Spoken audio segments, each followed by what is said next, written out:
As I was brainstorming for this TED Talk, several ideas came to mind, ranging from how if we paid incarcerated people a real wage as opposed to near slave wages, it could reduce recidivism, to the various ways society can utilize the untapped resources within prison for our mutual benefit. But strangely, the idea that resonated the most, although somewhat controversial, is that a hot dog is indeed a sandwich. Now, given the theme of this event is healthy living, healthy lifestyles, it seems pretty far-fetched that such an idea would cut the mustard, or much less be one worthy of being spread. However, hope is one that we all can relish. Several years ago, my younger sister apprised me of a discussion on social media about whether a hot dog was a sandwich or just a hot dog. At first, I considered it asinine that people will waste their time on something so trivial. Besides, whether it's a sandwich or not won't change how it'll taste. But being naturally impish, I decided to see how such a question would fare in this prison environment. So I conducted an unscientific poll, and I got some great reactions. Oh, by the way, a lot of people thought I needed a mental health referral for even calling a hot dog a sandwich. But these reactions caused me to do some serious soul searching, not just because I agreed with both Oxford and Merriam-Webster on recognizing a hot dog as a sandwich.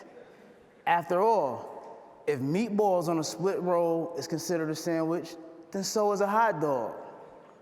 But it was more so on account of how I also was able to be biased due to simply being accustomed to labels and beliefs about them. For instance, in prison, we tend to view snitches and sex offenders as the lowest of the low, at the bottom of the criminal hierarchy. In fact, some individuals go out of their way to ensure that either categories of these people serve the hardest time possible. Earlier in my incarceration, I wholeheartedly agree with that sentiment. Now, typically, I'm very cautious of who I associate with, as I have major trust issues due to the lifestyle that I previously lived. So I tend to keep my circles really small. In 2011, I moved to a cell in another part of the prison, and over time, I befriended this brother who was a few cells away from me.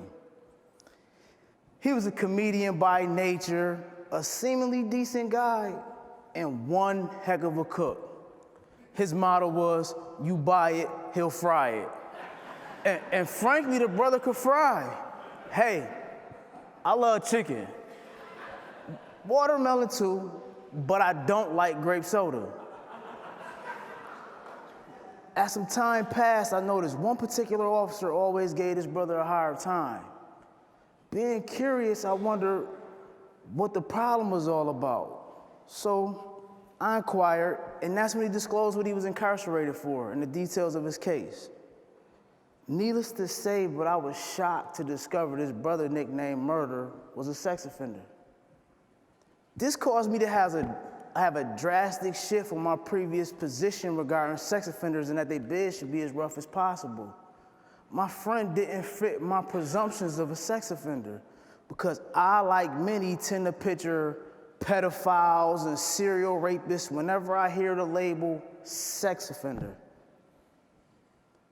But what's more disturbing is, as a society, we are far more comfortable with murder than sex offenses. As a parent myself, this is difficult to fathom. Theoretically, would you rather your child, your sibling, your parent, or your loved one survive a rape or be murdered? Let's be crystal clear. In absolutely no way am I trying to diminish or be insensitive to the trauma endured by victims of these crimes, as these are horrific acts that no one should have to endure. It's just sometimes labels prevent us from seeing things clearly. But as I was saying, this brother professed not to have committed the crime he was accused of, and previously had his conviction reversed on appeal, only to be found guilty at a second trial. And that conviction was also subsequently reversed. So he found himself in a precarious situation and sought my input. His choices were to, 1, plead guilty to a crime he says he didn't commit, receive a favorable deal, be released and required to register as a sex offender, or 2, go to trial for a third time where he could be found guilty and still labeled a sex offender, or perhaps be successful and still be viewed as a sex offender who just got over. Could you imagine being faced with such an unenviable decision? Now, when you're sentenced to 25 years to life like me, practically any deal which results in you getting home faster sounds good. But how do you rationalize accepting what may be the worst scarlet letter of them all? Sex offender. You don't. You remain yourself and you love yourself despite that or any other label people may put on you. Unfortunately, several years ago, I didn't feel that way. My mother named me John, but in the streets of Buffalo, New York, I was known as Criminal. This nickname caused me to lose sight of who I was and could become. Regrettably, I felt compelled to live up to this nickname, even though I dreaded being called it. But eventually, people only saw me as Criminal. Notwithstanding I'm a beloved son, brother, friend, the father of 3 awesome boys. I love writing, collecting comic books, especially Deadpool. The guy is awesome. And I was able to enroll in Erie Community College at the age of 16. But perhaps most importantly, I'm someone who genuinely wants to help others. Yet longing for some sense of validation or sort of reinforcement, I lived a harmful and destructive lifestyle because of that. And I hope to make amends for that one day. Now, many of you are probably wondering what's the correlation between a sex offender nicknamed Murder, a convicted murderer nicknamed Criminal, and a hot dog being a sandwich. Well, all 3 have been relegated to some label which has caused them to be viewed in just that context, discounting all the other attributes that they possess. Think about this. The hot dog is made from parts that were labeled scraps and waste, yet it is beloved, having its own national day and organizations that bet not at me for calling it a sandwich. But it's an American staple and even a reference for a show-off. While on the other hand, we have people that are respected and beloved by their family and friends, yet they've been considered waste and discarded by society, all because they've been labeled sex offender or criminal. Now, when did people stop being worth more than scraps of meat? That said, it's incumbent upon all of us to re-examine our need to constantly categorize things, but more so people, and that we reel in the divisive rhetoric which has resulted from this needless labeling, because as we all can see, it has just given birth to prejudices and some deadly ideologies. Whether we are white or black, heterosexual or LGBTQ, Republican or Democrat, rich or poor, incarcerated or free, we're all human, and we're all loved by someone.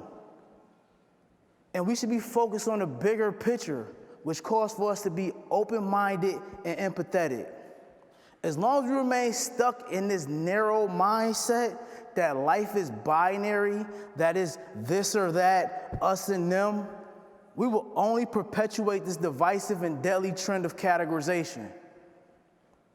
Now, there'll naturally be reservations on taking life advice from a guy formerly known as Criminal.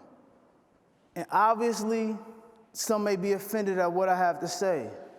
Even so, just because a belief is widely held, it doesn't mean it isn't ridiculous. I challenge all of us to reconsider the labels that prevent us from seeing the humanity in each other. Take the opportunity to get familiar with someone you may have labeled. Irrespective of whether a hot dog is a sandwich or any other label bias we may have, despite what we think, labels do not allow for us to fully comprehend someone or something. So let's just enjoy life and not overcomplicate it with subjective labels, as we can all be a blessing to the world by simply loving one another as we love ourselves. Thank you for your time.